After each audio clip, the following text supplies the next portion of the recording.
First, I want to apologize for the font. I'll get over it.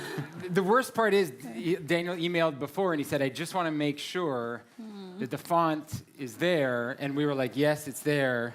And then sure enough, you fucked it up. I did that too.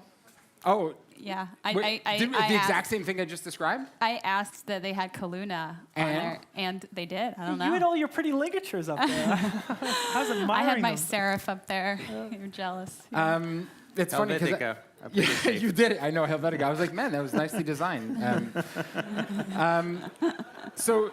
Normally, I feel like I start out with something kind of easy, but there's going to be a Q&A after the film as well. So I thought what would be cool is maybe to start actually with something that you left us with, Maria, which was, you asked what kind of world are we designing and who's designing it.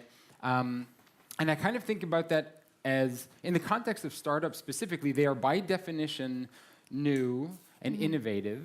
And so the opportunity should be there to design something new and think about this at a deeper level. And I'm kind of curious, maybe from your perspective to start, like what role design itself and as a discipline and as the roles can play in making sure that kind of thinking is there.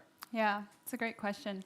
I feel like with startups, you have a unique opportunity because it's new and you're so early on to set the tone for the future history of the company. And so it's the same thing with like when you look at adults, when you intervene at a young age, it has ripple effects all the way up into adulthood. So same thing with a startup. So what a special opportunity to design your culture from the very beginning and think about diversity early on and think about, okay, especially your early team members, your fourth, your fifth hire, your fifth team member, like, are we really trending towards diversity or are we kind of hiring the same? So I think that design plays a unique, I think we have a unique opportunity in startups to really think about it early on and set the tone for the rest. And Daniel, you talked about like the ways that I think designers can have an impact on product and a bunch of other things at the business level. Is it the same then on the kind of like, diversity and culture level, the amount of impact that we have? Sure. I mean, I would say generally that design can be very effective at trying things that either have a great deal of risk or a great deal of opportunity. And so clearly having, staff that is more representative of the real world for most products is likely to make you more successful as a company. I'm kind of against these kinds of debates sometimes, like go into like doing the right thing. Right. In some ways, fuck doing the right thing. Do the thing that will make your business successful. And this is one of the things that's going to make your business successful. Yeah. It's a much better argument to be made that having more female designers, for instance, or I shouldn't say it that way, more like having a design force that is more representative of your customers is likely to make you more successful as a business. Yeah. And that's... Yeah, I agree. I think we should appeal to both ethics, morality, and like just research. Like diversity leads to greater financial outcomes, leads to more innovation.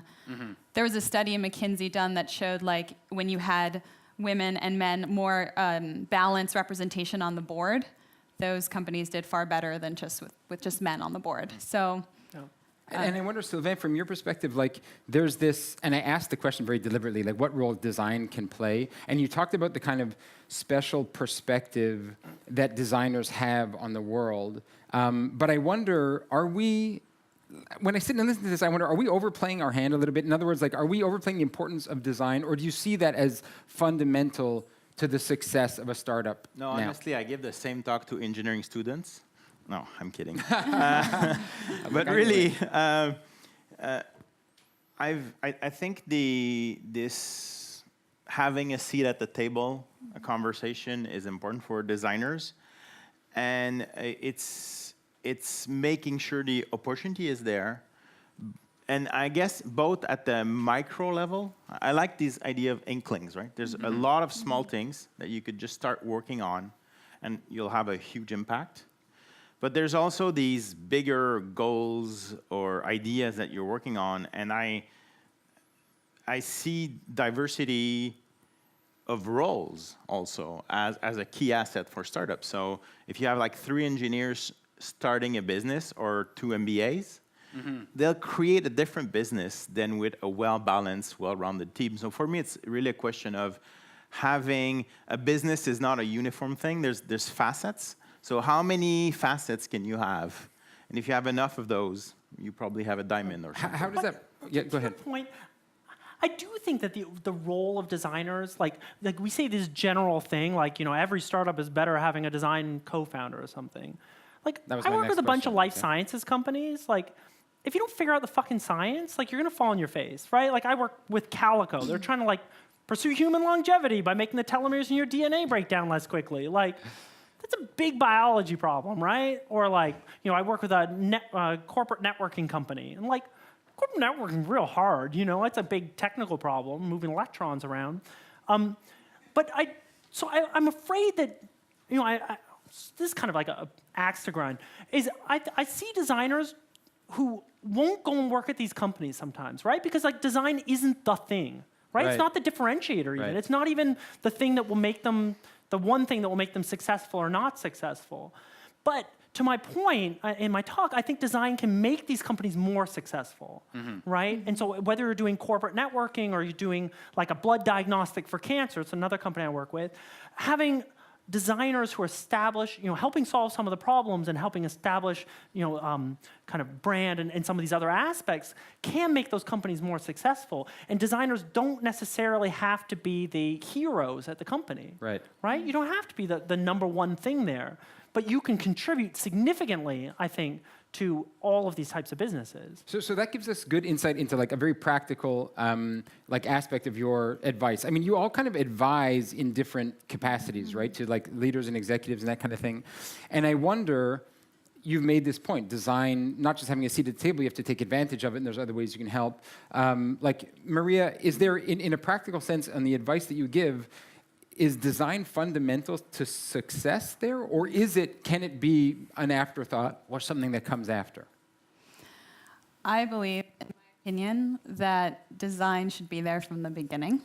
I think just the design thinking process, the risk of not going through the design thinking process early on is that you don't test your assumptions, you end up building something that costs way more and it fails. You don't get to fail fast. You don't get information quickly. So I feel like I'm more of the camp of design should be baked into the DNA of a company early on. However, if it isn't, like at these life sciences companies, then I hope that they'd be reaching out to you as a consultant or as a, you know, be looking at not having in-house. If you don't have in-house design capacity at a startup, then you should definitely reach out for an agency or someone like Daniel who can come in and do a sprint with you.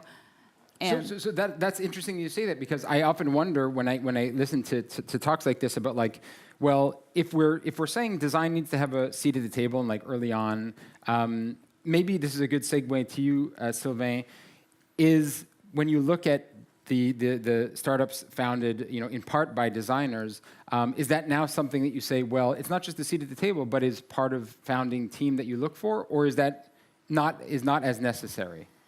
Yeah, I really think it's hard to bolt on after the fact. So if I can see a strong design perspective, so it might not be that your title is designer, but you care about design. And it's often, I guess, I was talking about the Transit app, how a good designer can go really fast because there's things that you know and that you understand that you don't have to test, or if your gut feeling is right, you go much faster with a clean design. I'm a bit against the minimum viable product all the time. Sometimes your minimal level is too low, and getting a sucky product out that looks bad will not impress anyone and will not get you users. So defining what's the minimum level of polish, of experience you need. Goldilocks version here, maybe. Okay, yeah. Yeah, so you need to just strive for the best, but at the same time you have constrained resources, not a lot of time, not a lot of money. So how can you make the best with what you have? And designers often help raise the bar in that. So you brought up an interesting point, and all of you did kind of inadvertently, this idea of design thinking versus like design as a specific role and discipline. Like that seems to be something that you can inject or maybe look for beyond just saying, well, you know what, a designer needs to be a co-founder here. Would you agree, Daniel, or is that too far a stretch? Sure. The risk of being boring, yeah, I agree with you. Well, I also Yeah. feel like designers are great. Sorry, were you going to say something? Please, go ahead, Maria. I also feel like designers are really great at need finding. And like when you're just even looking at what opportunity or what problem are you going to solve, if you're a designer, the lens at which you're approaching the world is so unique and interesting. Versus if you're not a designer, you might approach need finding completely differently. Your motivations might be market opportunity, which is great, but I mean it's less human centered. So that would be a argument for design super early on, is in the need finding stage too. And really critically here, I think, when I assume we're all talking about this, when you're talking about how important design is to a business, I mean it as like an integrated kind of skill, right? So it's not like, there's a real danger, and I've seen this in a lot of startups, where design kind of retreats to this expert role, and they're like, sending down, sermons from the mount, this is what we should do. That's bullshit, right? Like design as an integrated component, working with engineering, working with finance, working with product, is significantly more effective. You made this point about like designers need to take advantage of the seat at the table. You're all making you're all taking the stance that design is an important role to have early on. So I kind of go back to now your question: what kind of future are we designing? Are we in danger here? Are we trending well? When you answer that question, someone asks you, what do you say? Well, I think when we look at CS majors, design majors now, we're seeing, like, even at MIT, for example, women are just as much as men. They're more, now we're seeing equitable in higher level education. We're seeing equal cohorts for gender. However, when they graduate, is there a system or a culture that's able to receive these women who are graduating with CS or design or HCI degrees? Right. That's really going to support them. And that's where I think the shift has to happen. Silicon Valley is still pretty, it's still pretty male, white focused. The culture reflects that.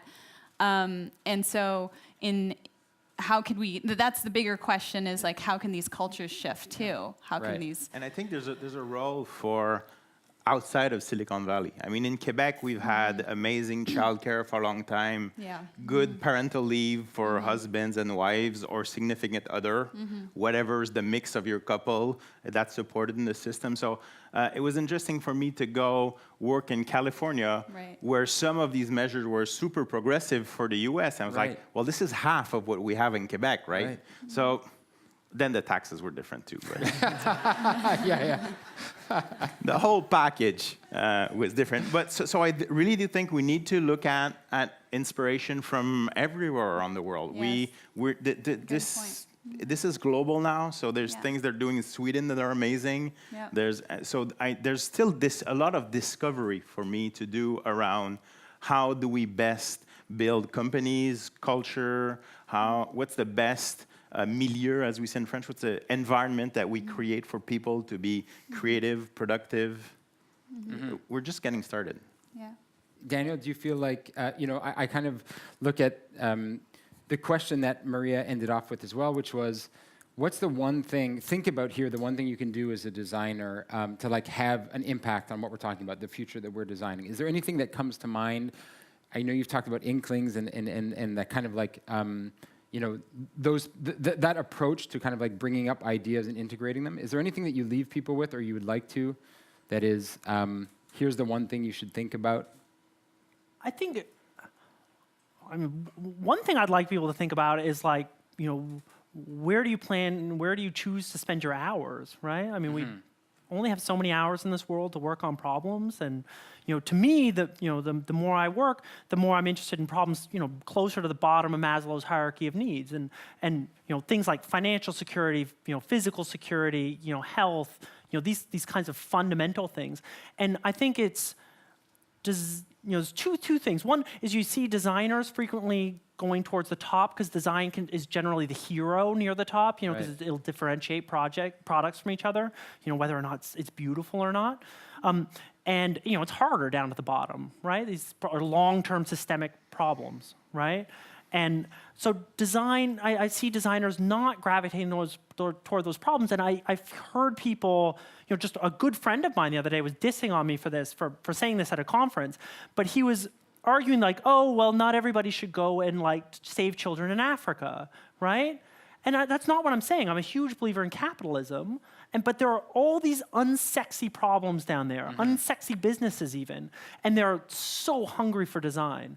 Well, I think they're hungry for design. They may not know it, but design has the opportunity for making a lot of impact down there. But you're not going to be like in a beautiful room. You're not going to have people slapping you on the back and thinking you're a hero all the time. Shit's fucking hard. That's takes awesome. years. Solve unsexy problems. I love that. Sylvain, what's your piece of advice there? Where to spend your energy and time? Do it for yourself. So this is one thing I've seen in Montreal. Montreal is a creative city. There's working for others, and then there's working for yourself. It's harder. It pays less. But in the end, I see people that are more happy and that are creating something different. So take it in your own hands. Do it for yourself. Build. If you're not happy with the organization you're in, go build another organization. Go design the environment you hope you would get. And I was talking about Katrina, like design for the ideal. I'd say the same thing for building businesses. Cool. And sorry to interrupt. One more thing. One of the other things is all the advice you're hearing all three of us make are built on our own experiences and things that have worked for us. Like, to what you were just saying, like, go find your own fucking path, too. There's 1,000 ways to find something that you're happy with and that you feel is meaningful. Like, we're just saying things that, the way we feel about it. Limited worldview, right? It's true. That's right. Well said. Maria, I'm going to give you the last word, and I'm going to ask you to answer your own question. What's the one thing that you can do to kind of push things forward there? Well, I really do believe in education. So I feel like if we can invest in early education that stokes creative leadership and confidence instead of deflates it, and I think testing is an interesting space. How are we assessing learning is super interesting. I think that's ripe for design and innovation. How do you think designers should concretely get involved in education? Well, I mean, I think that they should definitely look, do need finding and look in the space to see what they're drawn to, but what the major needs are in education. And I think that they should definitely, I feel like there's so many opportunities. There's so many problems in education right now that It's funny though, because you brought up this really nice, where not to look, basically, is my question. Yeah. Where not to look, but you brought up these really nice examples, right? About project focus versus subject focus that I thought were really powerful, and I translated that to a business context. Oh, there's a greater impact to have in a business because I run a business, but that seems to be a really nice, a place where designers can have a very specific impact, how to design what you're actually learning there. Absolutely. I think as designers who have gone or are versed in the design thinking process to go and work with K through 12 or even just university level and share that, it's such a different way. It's such a different mindset, way of looking at the world. So I coach women and women who are in leadership, and it still amazes me how so many, when they come to me and they're stuck with problems, it's like, well, let's think like a designer for a second. And I say that, and it opens up all these possibilities. We start brainstorming things, or we start thinking okay, what you just shared is a belief, which is an assumption. How might we test that assumption? How about we go get some data? How quickly can you go get that data? Awesome. Can you go do it in a day?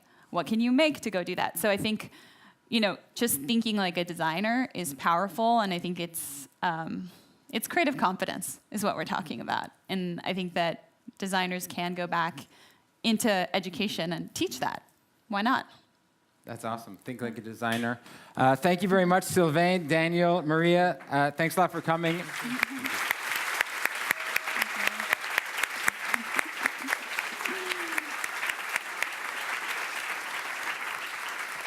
So, as you know, we're going to break for some food, and after that, we have that awesome film. It's a really, really good one. So I'll just walk these guys off. Thanks again. Thanks a lot. Merci, Sylvain. Thanks a lot, Daniel. That was awesome.